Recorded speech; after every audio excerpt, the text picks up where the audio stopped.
மச்சான் நான் உங்கள் ஏஞ்சல் ஸ்ரோத். இன்னைக்கு நம்ம சேனல் எதை பற்றி பார்க்க போகணும்னு பார்த்தீங்கன்னா ஆயுத பூஜை சரஸ்வதி பூஜையை பற்றி தான் பார்க்க போகிறோம். சரிங்களா?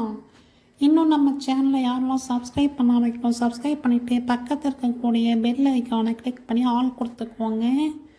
அப்போ தான் நம்ம போடக்கூடிய வீடியோஸ் உங்களுக்கு உடனே நோட்டிஃபிகேஷனாக வரும். சரிங்களா?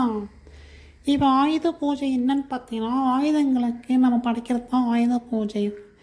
நம்ம பயன்படுத்தக்கூடிய கருவிகள், அதுக்கப்புறம் பார்த்தீங்கன்னா நீங்கள் அன்றாட வாழ்க்கையில் கம்பெனியில் பயன்படுத்தக்கூடிய கருவிகளாகட்டும், வீட்டில் விவசாயத்தில் பயன்படுத்தக்கூடிய கருவிகளாகட்டும், நீங்கள் எங்கெல்லாம் வேலை செய்கிறீங்களோ அங்கெல்லாம் பயன்படுத்தக்கூடிய கருவிகள்லாம் நாம் அந்த நாளில் சுத்தம் செஞ்சுட்டு அதுக்கு படைச்சி ஆண்டவனை வேண்டிக்கிட்டு அது இன்னும் நல்லபடியாக சிறப்பாக வேலை செய்யணும், நம்ம இன்னும் நிறைய லாபத்தை அள்ளி கொடுக்கணும்னு சொல்லிட்டு கடவுளை படைக்கிறனால தான் ஆயுத பூஜை. சரிங்களா? சரஸ்வதி பூஜை என்னென்னு பார்த்தீங்கன்னா, நவராத்திரியை தான் நம்ம சரஸ்வதி பூஜையை கொண்டாடுறோம். ஓகேங்களா? அந்த பூஜை பார்த்து நமக்கு செல்வம் அதிகமாகணும், நம்மளுடைய எண்ணங்கள் எல்லாம் சுத்தமாக இருக்கணும். இந்த மாதிரி பல்வேறு விஷயத்தை நம்ம கடவுள்கிட்ட வேண்டிக்கிட்டே கொண்டாடுற பூஜை தான் பார்த்திங்கன்னா சரஸ்வதி பூஜை. இது பார்த்திங்கன்னா வட இந்தியாவில் நவராத்திரியாக கொண்டாடுவாங்க. சரிங்களா? வடக்கு சைடெலாம் பார்த்திங்கன்னா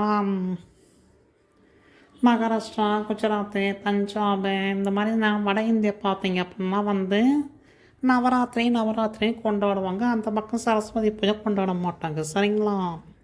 சரஸ்வதி பூஜையை பார்த்தா தென்னிந்தியாவில் தான் கொண்டாடுவாங்க. தென்னிந்தியா பார்த்துக்கிட்டிங்க அப்படின்னா ஆந்திரா, தமிழ்நாடு, கேரளா, கர்நாடகா இங்கெல்லாம் பார்த்தீங்கன்னா சரஸ்வதி பூஜை கொண்டாடுவாங்க. சரிங்களா?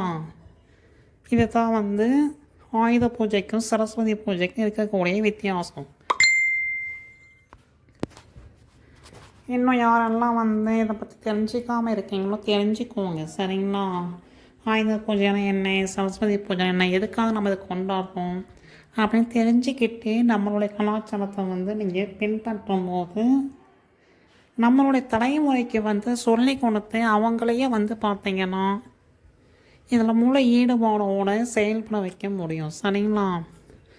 நமக்கு எதுவுமே தெரியாமல் எல்லாமே கொண்டாடுறாங்கன்னு சொல்லிட்டு நம்ம கொண்டாடக்கூடாது. ஒரு விசேஷத்தை நம்ம கொண்டாடுறோம் அப்படின்னு பார்த்திங்கன்னா அது எதுக்காக கொண்டாடுறன்றத நம்ம ஃபஸ்ட்டு தெரிஞ்சுக்கணும். நம்மளுடைய கலாச்சாரம் என்னன்றத தெரிஞ்சுக்கணும்.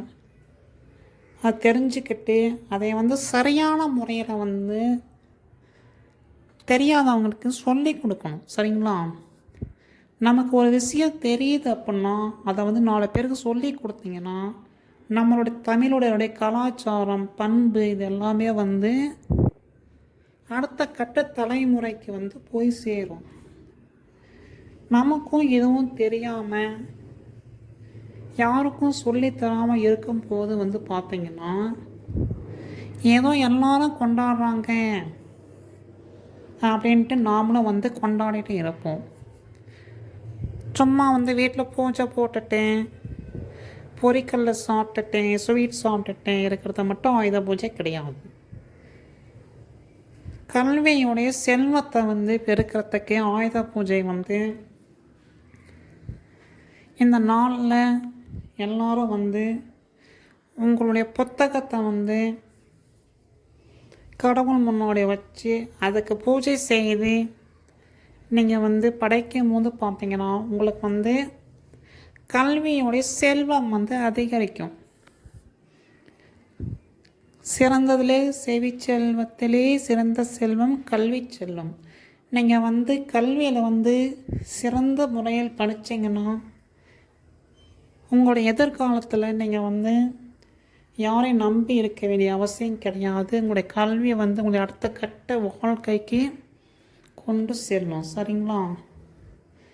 அதனால் படிக்கும் போதே இதெல்லாம் எதுக்காக பண்ணுறன்றத தெரிஞ்சுக்கிட்டு நம்ம படிக்கணும். தெரிஞ்சுக்கிட்டு ஒரு விஷயத்தை செஞ்சால் மட்டும்தான் நமக்கு கிடைக்கும். நன்றி, வணக்கம்.